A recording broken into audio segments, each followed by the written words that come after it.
What I want to look at before the next break is having a look around the first one, which is set intention, because it's so important before you go out to give your talk, before you even start to plan your offer, what your intention is for yourself, for your audience, but also your own financial outcome. You know, what is it that you're going out to sell? Because let's face it, the truth is that most of us, and I include myself, are not going to get highly paid for speaking gigs in the immediate future. Now, some of you it might be, I don't know all of you in the room that well, but it's not that easy to get highly paid for speaking gigs. Most people who create businesses from speaking do it through selling when they speak. Now, eventually when you become really big name like Tony Robbins, or you become very, famous in your area for something, you will eventually be able to command these higher speaking fees. But for many of us, the reality is that we don't get paid when we go and speak. If we're lucky, we might get our travel expenses. And so that's how you make your money. And when I talked earlier about going out, packing my bags, leaving home, being out for 5 or 6 hours and coming home with £3,000 to £5,000, it still takes me 5 or 6 hours. I don't have time to do that if I'm not going to get paid for it. So you need to be very clear, what's your objective? Why are you doing this? There's going to be about a transformation for your client, but also about your end result. And you need to start with that intention at the beginning. So first of all, like I said, thinking about the outcome for you. So it might be just PR, profile raising, credibility raising. I have a number of times now spoken on big platforms to several hundred people at once, not yet in the thousands, but in the hundreds. On those occasions, I was not invited to speak, to make an offer, but I went. It was well worth my time to be on a platform in front of 200 or 300 people who had never heard of me or met me before. And so you need to weigh up each opportunity as it comes in, but sometimes it will be worth you going to speak just for credibility raising, just for PR, and of course you'll always have the opportunity to invite people to sign up for something for you, for something that you can give them for free in return for their contact details so that you can keep in touch with them afterwards. Also community building, because once people have signed up for something for free, they're now in your orbit. They're on the outer edges of your orbit, but they're in your orbit, and you now have an opportunity to nurture them, to continue adding value, and later on you might invite them to come and buy from you. Filling your sales funnel or your launch sequence. So if you know that you have if your business operates on a launch model and you know you've got a launch coming up, you might be aiming to sort of get that funnel filled. But for most of us, and this is certainly the case for me most of the time, it's about immediate sales. I have a speaking opportunity. I always ask the question, is it okay if I make a special offer to your audience when I'm there?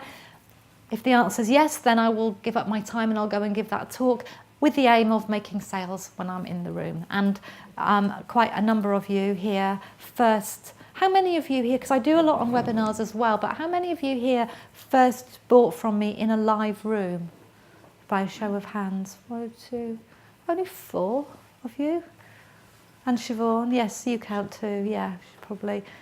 Okay, so that obviously a lot more of you through webinars then, by the sounds of it. And I suppose that makes sense because for this particular course this time around, I mainly sold this by webinar in March. I didn't do any speaking engagements to sell this particular course, which is unusual. But typically when I speak, I sell the Get More Clients Saying Yes course. That's my core thing, and I'll be talking you through how I do that.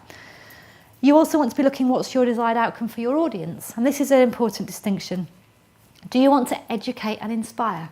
Because a lot of people say, I want to be a speaker. I want to be an inspirational speaker. Great, then you can go and speak and you don't need to make an offer. You can go and inspire. It might be that you want to give people a shift in the way that they're thinking about something. And you can certainly do that if you get a 90-minute talk slot. You can certainly give somebody a shift in the way that they might be thinking about the world. But what if your desired outcome for your audience is transformation? You can go and inspire in 90 minutes.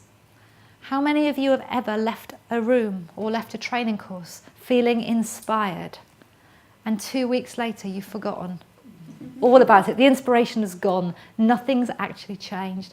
So there's a really important distinction here between transformation and inspiration. And if you want to make a difference to your clients, it's not enough for you to go in and give them an inspirational talk.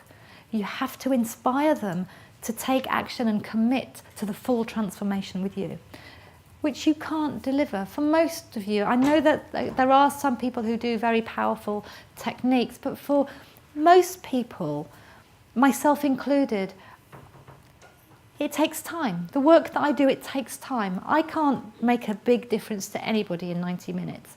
I can teach them some useful stuff. I can give them some value. I can show them the gap. But if I'm going to really change somebody's business from a very basic level, to have somebody who's struggling to get clients, start to get clients easily, somebody who hates sales conversations to start to enjoy sales conversations, they have to sign up to do my training. I can't do it. I couldn't, even if I tried, I couldn't do it in 90 minutes. So if you're wanting transformation, you owe it to your audience to make them an offer. And you will have people in that audience who want to do more work with you, who will almost feel deflated, because while you're talking, your ideal clients in your audience will be running the thought process. Oh, he's great. I love what he's got to say. I'm really resonating with this. Do you know what? If he makes me an offer, I think I might really think about this.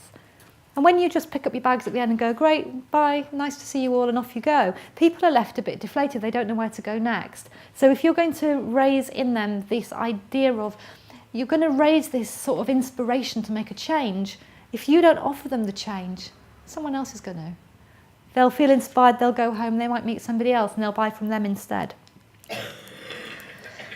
And it's also, I've put this under set intention because I think this is very important as well. It's your own intention for your own mindset and your own energy. It does take a certain amount of confidence, of oomph, to get out there and give a talk and make an offer. I am not going to pretend it's not going to be really scary the first time you do it. And you need to be coming from the right sort of energy and the right sort of mindset for your audience to feel good and for it to work. And for me, these would be things like being of service. You know, like I just said, if you really want to make a difference to your clients in a lasting way, they probably need to sign up to work with you for a period of time. Whether it's 6 weeks or 3 months or 6 months, it might be 12 months. When my clients sign up to work with me on their business, it's 12 months. When I started out, it used to be 6 months. And what I found was that people were just getting going at the 6-month mark. And I found that quite a high number of people were extending at the 6-month mark because they were having that feeling of just getting going. I couldn't really complete the job in 6 months. And so now it's 12 months. I get more clients saying, yes, of course, it's 8 weeks, because I know that I can really make a big difference to people's sales conversations in 8 weeks. And I know that I'm of service when I'm doing that. I'm doing my clients a service when I encourage them to buy from me. And I'm very, very congruent with that idea. And that's why I can do it so well. And it's about what you're believing. And we'll explore this a bit in a moment as well. But what are you believing about sales and about making an offer? Because a lot of you have a lot of spaghetti going on up there about this stuff. And I guess, I was very fortunate when I set up my own business, because initially I wasn't teaching sales. Initially I was a coach. I was working with women around the age of 40 who were unfulfilled and helping them to have a better life. That was where I started with my coaching business. I was very lucky that I had a background in sales. I didn't realise it at the time, but it meant that I didn't have all the negative spaghetti stuff going on about what sales is and what it means and how bad it is and all of that. So it didn't get in my way in the same way it does for a lot of people. And, who are you being and where are you coming from with your own energy and your own attitude to what you're doing? And so, just sort of similar to what I've just been saying, this idea of sales as service, and this is something that I really, really believe, really deeply, that if you truly believe that what you have to offer can make a difference to somebody, then not to offer that to them, to not do everything you can to encourage them to go ahead and say yes, is actually doing them a disservice. Think about, an example I use sometimes is that imagine that you were a weight loss coach and you have an opportunity to encourage somebody to work with you, to lose weight and get fit and healthy. And you're not really comfortable and congruent about the whole sales thing. So you decide, oh, well, they know what I do. They know where to find me. And you don't really go all out to encourage them in the way you could. And what if, you bumped into that person again 2 years later, and now they were walking with a stick. They didn't have a stick last time you saw them. And it turned out that they developed diabetes and a heart condition. And because they'd been so unhealthy, they'd lost their job. And they're worried about their finances. And maybe their partner had left them. I mean, I'm exaggerating a bit now, but do you see like the impact that it could have on somebody's life? You not stepping up to be of service. And all you have to do is make the offer. You have to make the offer, you have to articulate the difference you can make really clearly, you have to invite people to take action. Then you let them decide. There's no uncomfortableness, there's no forcing people, there's no being pushy. You present what you do and you make your offer and you let them decide. And they're much more likely to choose something that's right for them if you've communicated it in the right way. And also just to talk very quickly as well around fear of rejection, because this is a big one for people in sales, but also, I mean, talk about vulnerable standing in front of a room full of people and making an offer, It's a bit scary to come and talk about your content because how do you know if anyone's going to like it? But then you've got to make an offer. But what if nobody buys? What if nobody likes you? How are you going to feel? All of that. Are they going to like you? Are they going to leave the room when you start making the offer? Is nobody going to buy? Well, this fear of rejection is a very natural state to be in. We're actually, as human beings, in terms of our evolutionary history, we are programmed to want to avoid rejection.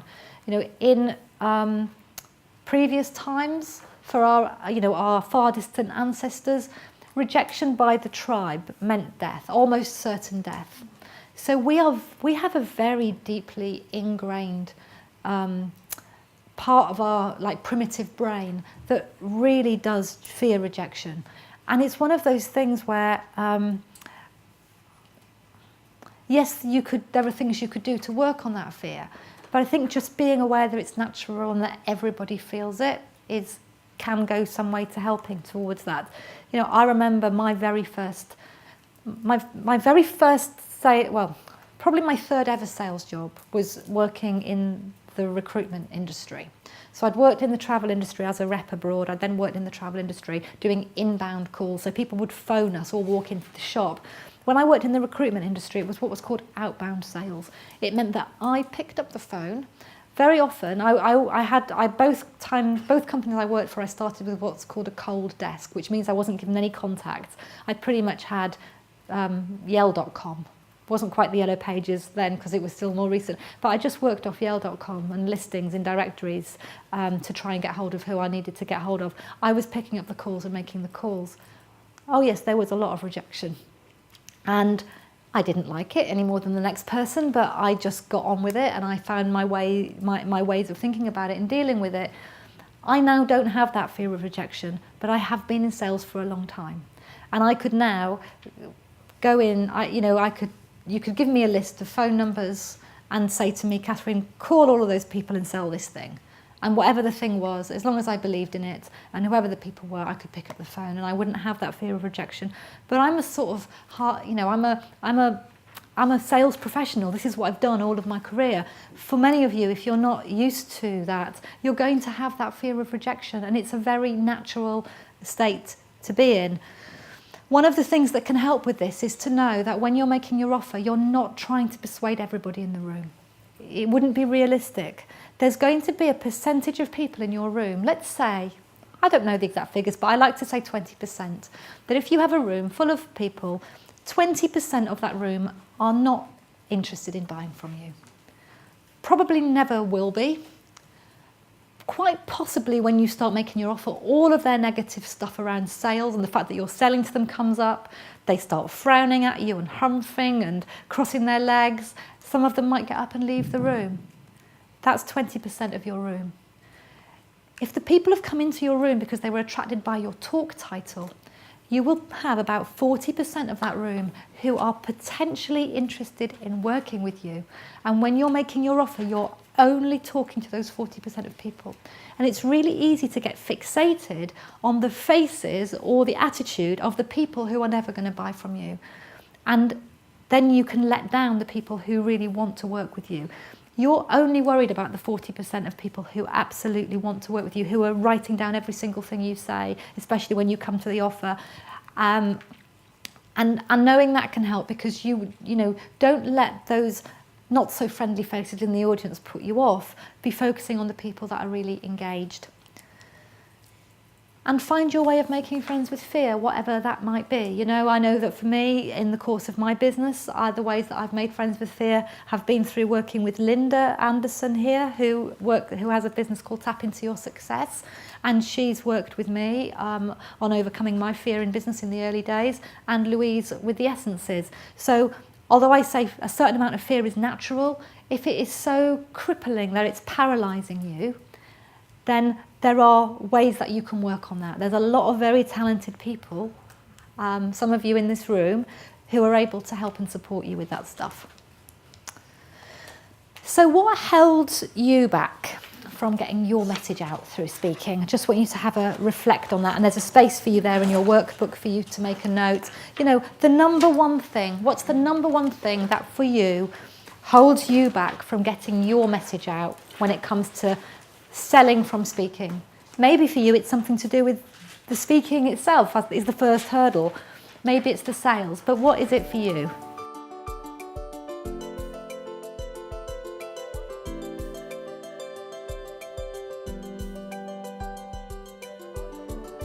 And ever think, if a good friend of yours gave you that excuse as their reason for not going out and doing more selling from speaking, what would you say to them? What advice would you give to your friend, or perhaps the person sitting next to you that you've met today?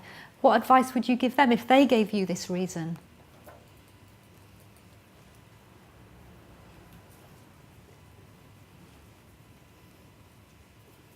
And it's not always the obvious things. When I first started out speaking, one of my biggest blocks was about my voice.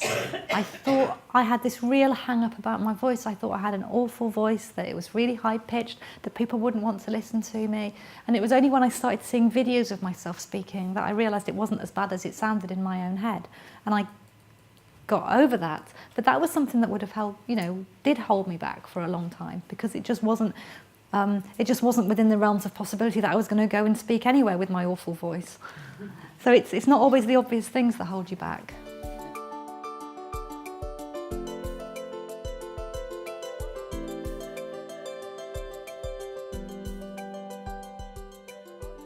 And then I'm going to give you 5 minutes to answer the next questions on the sheet about what new beliefs are you going to decide to adopt from today onwards?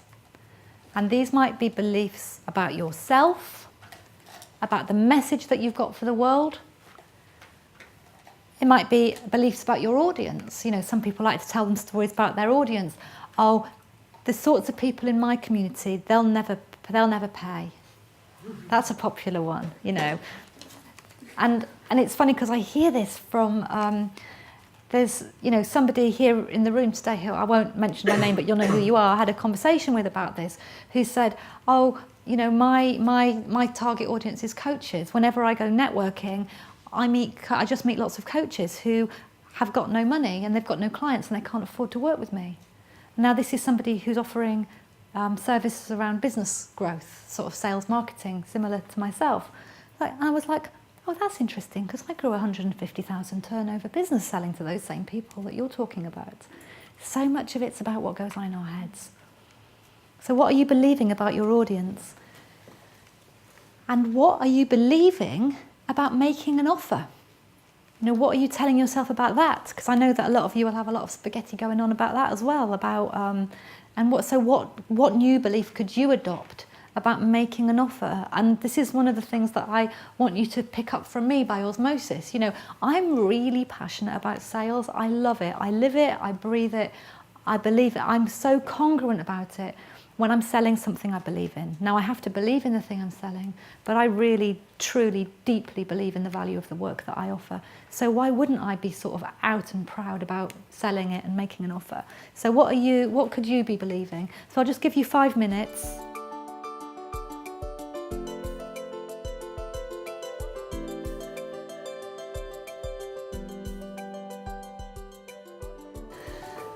So who would like to share one of their new beliefs? Vicky? Okay, I've written the belief I'm going to adopt about myself is that working with me is going to make the critical change that my clients need in the relationship with their teenager. Okay, great. So Vicky's going to believe that working with her is going to make a critical difference to their relationship with their teenager. And we've got the microphone coming around. Yes, let's do that. Because I've got, for taking questions today, I've got the microphone with me. And actually, I thought that it's probably quite good practice as well for all of you, like budding speakers, to be asking your questions through the microphone.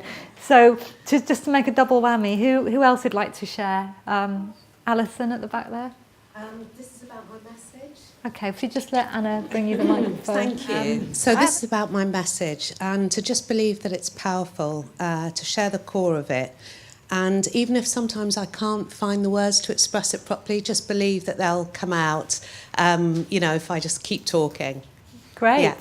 And we'll do some work on how you find the words to express it today as well. Who else is going to share one of their new beliefs? Katerina? Mine's about making an offer. I do weight management, and so for people who are overweight, if they don't do something about it, they're more prone to diabetes, arthritis, and they won't, in their old age, they're going to suffer and won't lead a healthy life in retirement. So what's the belief that you'll be adopting?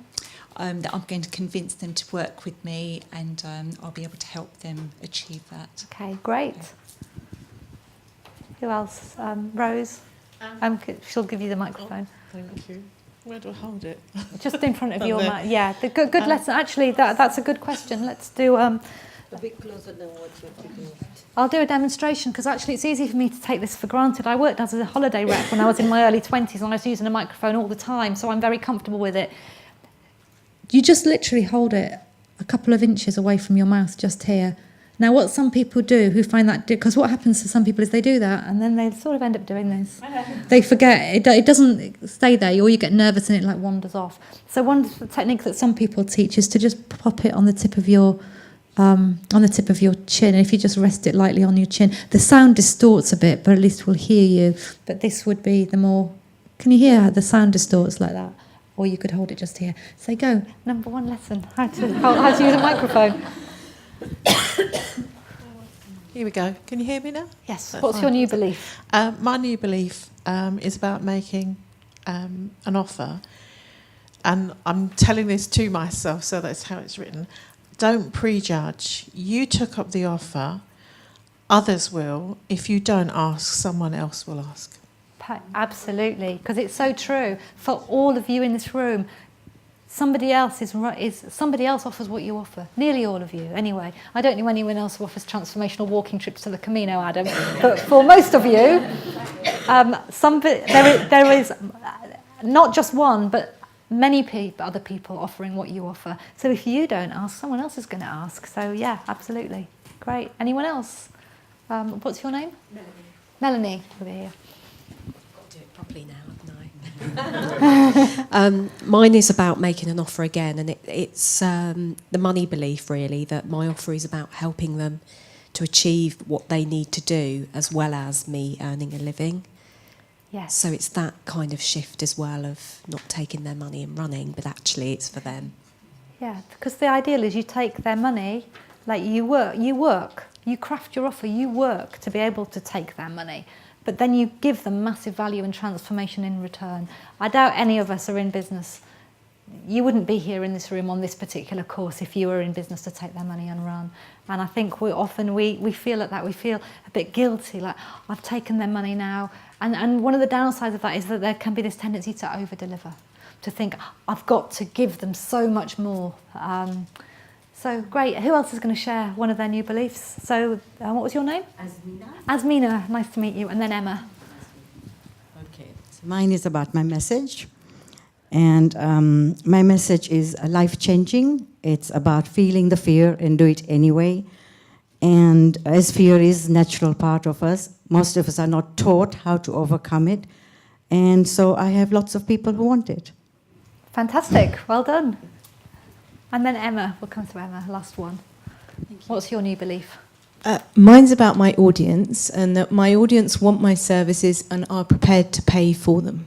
Yes, absolutely. Well done, everybody. Yay. So when you leave here at the end of today, and when you leave here at the end of tomorrow, I want you to keep reminding yourself of these new beliefs. And if you find that these new beliefs, for whatever reason, are not sticking, then it may be that there's some work you need to do on what I call the inner stuff. Now, as a coach and a trained hypnotherapist and a trained NLP practitioner, in theory, I am qualified to work on this sort of stuff. My approach tends to be more around the practical, but I would encourage any of you, if you find any of this is getting in your way, to go and to go and make that investment in working with someone who can shift it for you.